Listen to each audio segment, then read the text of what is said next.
Okay, so we are reading from 1 Samuel 23 to 1 Kings 1 today. So you're going to be absorbing, well, we're going to be finishing 1 Samuel, and we're going to be digging deeper into 2 Samuel. So David, these 2 Samuel and 1 Samuel are kind of like that show Succession. It's about this interesting family who is called by God to rule Israel, but they just can't figure out transition of authority, which is like kind of like one of the hardest things ever. In Machiavelli's The Prince, he kind of explains the exact predicament of power transition and how it's difficult. And you got to have some sort of strategy. You need a strategy to rule. You need a strategy to shift and transition rule. You got Saul. Saul starts well, ends terribly. You got Solomon. Solly. He starts well. He ends terribly. And then you got David. He starts well, messes up big time, but then ends well. So David is not without his mistakes. In many ways, David made some worse mistakes than Solomon, and even Saul. But David's secret sauce was that he was repentant, that he loved the Lord, and that he recognized his need for God. He was a murderer, an adulterer. He did some dumb stuff, but he was like, God, I messed up. He wasn't wise in his own eyes. He didn't turn from the Lord. And it hurt him, cost him, but he's going to end well. Saul, David, and Solomon all have this in common. They don't know how to be a dad. They don't know how to raise up their sons. David is a particularly bad father. He's uninvolved. Or rather, he doesn't deal with things. For example, in the Amnon and Tamar crisis, he doesn't, rebuke and deal with his son, but he loves his sons too. Absalom is another great example. He loves Absalom too much to spank him. And so his sons grow up impetuous and unbridled, and they don't know any consequences. And so they just do the most awful things. Absalom just literally revolts and tries to kill his dad and leads this terrible rebellion that splits the nation in two.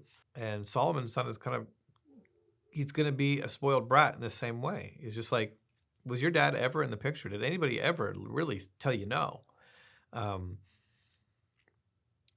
Saul seems to have a good son, actually. His son, Jonathan. Jonathan at least had good taste in making David his best friend. But the sons of Saul, they perish, and they're not all like Jonathan.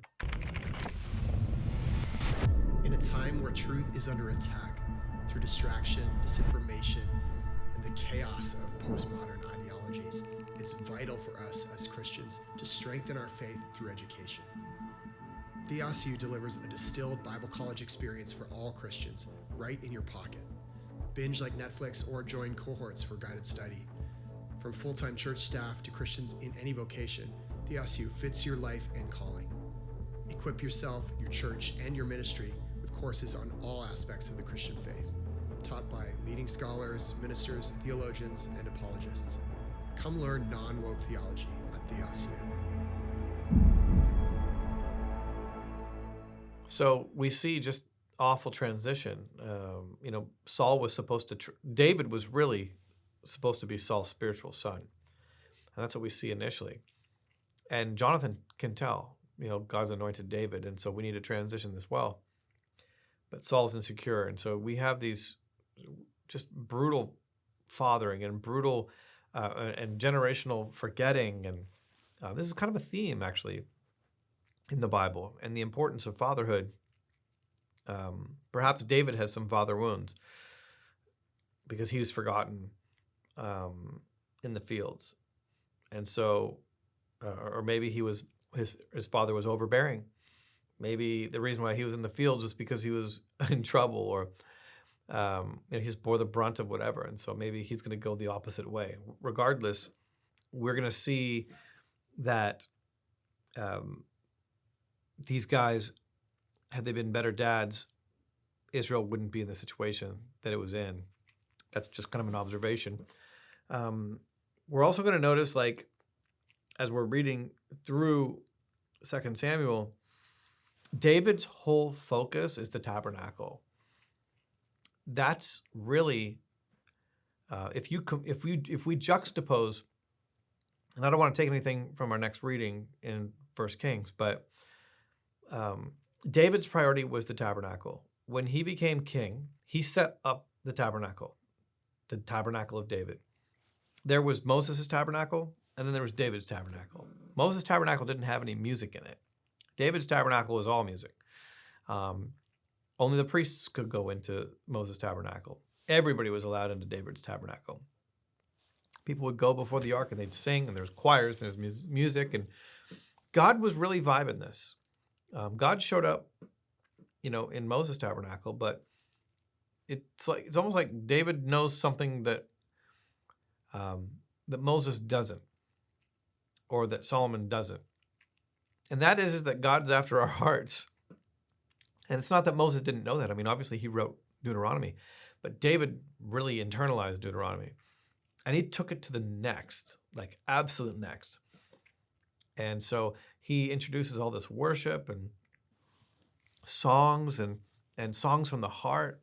And he realizes that, like, Psalm 100 and I think it's Psalm 102 verses, maybe Psalm 141 verse 2. Yeah. So Psalm 141 verse 2. Let the lifting of my hands be like the evening sacrifice.